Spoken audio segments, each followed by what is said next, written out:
Assalamualaikum warahmatullahi wabarakatuh. Perkenalkan, kami dari kelompok 9. Kami mencoba mengulas tentang makalah kami, yaitu akhlak sebagai konsep Islam terhadap tatanan kehidupan berkeluarga. Sebelum kita memulai untuk pembahasannya, perkenalkan, nama saya Hartanto sebagai moderator. Pemateri 1 ada Dian, pemateri 2 ada Reza. Di dalam video ini kami akan mengupas tentang satu, pengertian ikhlas. Yang kedua adalah konsep ikhlas dalam merubah tatanan kehidupan berkeluarga. Untuk mempersingkat waktu, mari kita simak ulasan dari pemateri pertama, Mbak Dian. Monggo, silakan. Assalamualaikum warahmatullahi wabarakatuh. Perkenalkan, nama saya Dian Anggraheni. Di sini saya akan menjelaskan tentang ikhlas. Yang pertama yaitu pengertian sikap ikhlas. Karena adanya sifat ikhlas tergantung pada niatnya. Ketika dalam ibadah seseorang berniat hanya karena Allah, maka akan muncul sifat ikhlas dalam hatinya. Sebaliknya, ketika ada campuran di dalam niatnya, seperti agar dipuji, mendapat imbalan, dan sebagainya, maka tidak akan muncul sifat ikhlas di dalam hatinya. Niat merupakan keadaan atau sifat yang timbul dari dalam hati manusia, yang menggerakkan atau mendorong untuk melaksanakan suatu pekerjaan.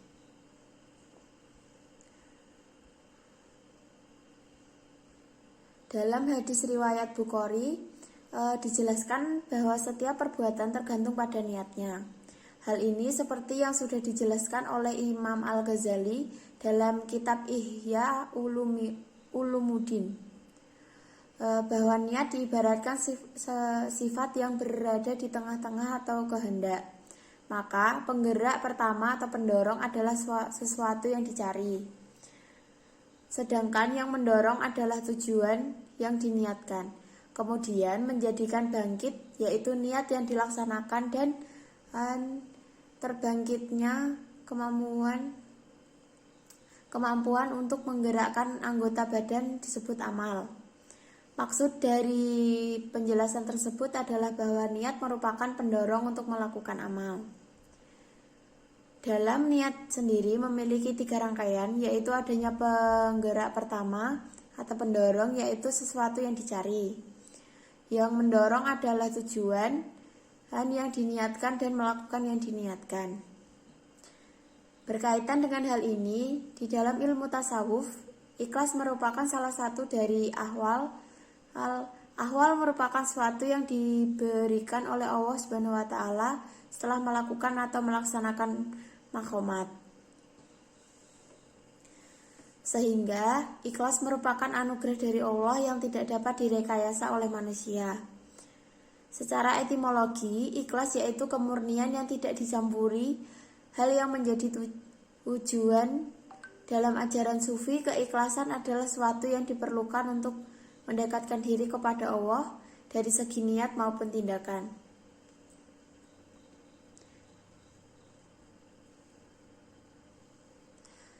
Dari beberapa pengertian ikhlas di atas dapat disimpulkan bahwa ikhlas merupakan sesuatu yang bersifat batiniah, yang mempunyai kemurnian dan kesucian niat, yaitu bersih dan terbebas dari suatu tujuan selain Allah lillahi ta'ala, sehingga terdapat ketulusan niat dalam melaksanakan suatu pekerjaan, yaitu ketulusan dalam mengabdi kepada Allah dan segenap hati, pikiran, dan jiwa seorang.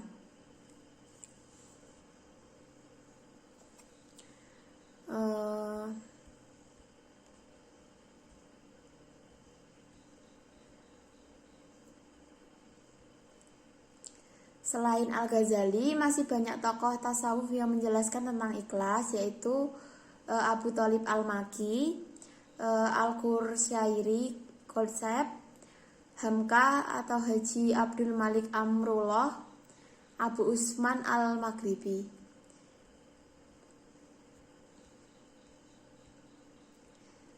Yang pertama, Abu Thalib Al-Maki. Konsep ikhlas menurut pendapat Abu Thalib Al-Maki, ikhlas mempunyai arti kemurnian agama dari hawa nafsu dan perilaku menyimpang, pemurnian amal dari bermacam-macam penyakit dan noda yang tersembunyi, pemurnian ucapan dari kata-kata yang tidak berguna, dan pemurnian budi pekerti dengan mengikuti apa yang dikehendaki oleh Tuhan. Yang kedua yaitu dari Al-Qusyairi.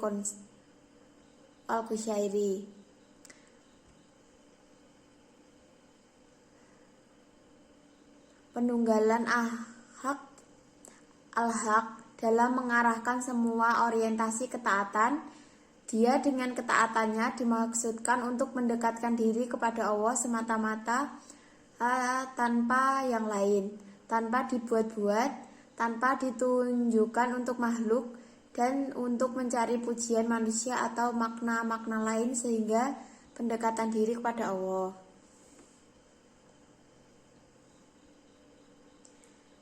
Yang ketiga adalah dari Hamka atau Haji Abdul Malik Amrullah. Konsep ikhlas menurut tokoh tasawuf modern yaitu Hamka. Beliau juga memberikan konsep ikhlas. Menurutnya, ikhlas adalah bersih dan tidak ada campuran suatu apapun. Dalam hal ini, Hamka menjelaskan tentang niat ikhlas yang bersih karena Allah Subhanahu wa taala dan tidak bercampur oleh niat lain. Selanjutnya adalah Abu Usman Al-Maghribi. Dan yang terakhir adalah konsep ikhlas menurut Abu Usman Al-Maghribi. Beliau menjelaskan bahwa ikhlasnya orang yang umum atau orang yang ikhlas yang tidak mengharap imbalan atas amal yang diperbuatannya. Menurut beliau, ikhlas dibagi menjadi dua tingkatan, yaitu ikhlasnya orang yang umum, yaitu tidak mengharapkan imbalan atas amal yang sudah dilakukan. Dan yang kedua adalah ikhlasnya orang yang khusyuk, yaitu tidak menghitung amal yang sudah dilakukannya. Dari beberapa konsep yang sudah dijelaskan oleh tokoh tasawuf di atas dapat disimpulkan bahwa ikhlas adalah perbuatan yang bertempat di kalbu dan bersih dari penyakit hati, yang memiliki tujuan hanya untuk mengharapkan ridho dari Allah Subhanahu wa taala tanpa ada campur tangan niat apapun. Sekian dari saya. Wassalamualaikum warahmatullahi wabarakatuh. Terima kasih jazakumullah untuk pemateri pertama Mbak Dian tentang pengertian ikhlas. Untuk selanjutnya kita menuju ke pemateri kedua, Mas Reza. Monggo, waktu dan tempat kami persilahkan. Assalamualaikum warahmatullahi wabarakatuh. Di sini saya Reza Fatan menerangkan tentang konsep dalam tatanan keluarga. Ikhlas hanya semata dalam hubungan kita kepada Allah Subhanahu wa taala saja. Di mana ikhlas pun harus kita tunjukkan terhadap sesama makhluk ciptaan Allah Subhanahu wa taala, baik itu tumbuhan, binatang ataupun lainnya. Apalagi dengan manusia sebagai makhluk ciptaan Allah yang sempurna, yang memiliki akal dan mempunyai perasaan yang begitu dalam. Karena banyak manfaat jika kita menerapkan konsep ikhlas itu, apalagi konsep itu dilakukan di dalam kehidupan keluarga. Tentunya banyak sekali manfaat yang terjadi di dalamnya. Salah satunya yang kesatu adalah mendapat pahala dari Allah Subhanahu wa taala. Dalam setiap kita mengambil keputusan atau setiap apa yang akan dilakukan terhadap keluarga, jika kita ikhlas, itu dilakukan dengan ikhlas, maka pahala itu akan mengalir terhadap diri kita dengan sesuai yang kita lakukan di dunia. 2. Hati menjadi tenang dan ibadah menjadi lancar. Jelas, bila kita terus meyakini ikhlas adalah perintah Allah Subhanahu wa taala, maka kita melakukannya tentunya semata-mata karena Allah Ta'ala akan menenangkan hati kita, sehingga bila di dalam keluarga jika di keluarga terdapat berbagai masalah, maka dengan ketenangan itu kita mengambil sebuah keputusan yang baik dan keluarga serta Allah Subhanahu wa taala akan melancarkan ibadah kita secara langsung. Yang ketiga, menjadi manusia pemaaf. dalam pelaksanaannya, rasa ikhlas yang dilakukan di dalam keluarga dapatlah menjadi kita sebagai manusia pemaaf, karena jika kita ikhlas maka Allah membukakan hati kita bila semua itu milik Allah Subhanahu wa Ta'ala. Yang keempat, tidak mudah marah dan tidak diperdaya oleh amarah. Tidak mudah. Hal ini penting bagi kita. Rasa marah timbul jika terkadang apa yang kita dapatkan tidak sesuai dengan keinginan kita. Entah itu dalam berkeluarga, rasa ego ataupun memaksakan keinginan tentunya sangatlah besar, sehingga sangatlah mungkin terjadi gesekan antara keluarga. Maka dari hal itu kita harus menyesuaikan rasa ikhlas yang sangat mendalam, sehingga kita dapat meminimalisir rasa amarah kita semua tidak sesuai dengan apa yang kita inginkan. 5. Selalu disenangi orang lain. Rasa ikhlas yang kita miliki tentunya akan membentuk diri kita menjadi insan yang baik. Yang keenam, dijauhi sifat-sifat kotor seperti ujub, takabur, dan iri.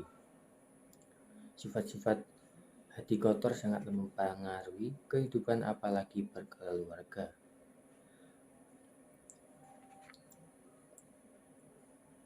Yang ketujuh, hati selalu lapang dan terasa ringan dalam menjalani hidup. Saat rasa ikhlas berjalan dalam setiap perbuatan kita dalam melaksanakan keluarganya, tentunya kita akan selalu diberi kelapangan dan ringan dalam menjalani hidup, yang tentunya kehidupan dalam berkeluarga tidaklah mudah. Banyak sekali problem-problem yang akan kita lalui. Yang kedelapan, selalu bersyukur atas nikmat yang diberikan Allah Subhanahu wa Ta'ala dan menerima qada dan qadarnya. Demikian presentasi dari kami kelompok 9 atas kekurangan dan kelebihnya dalam pembawaan video ini. Kami mohon maaf setulus-tulusnya. Dan terakhir, wabillahi taufiq wal hidayah. Wassalamualaikum warahmatullahi wabarakatuh.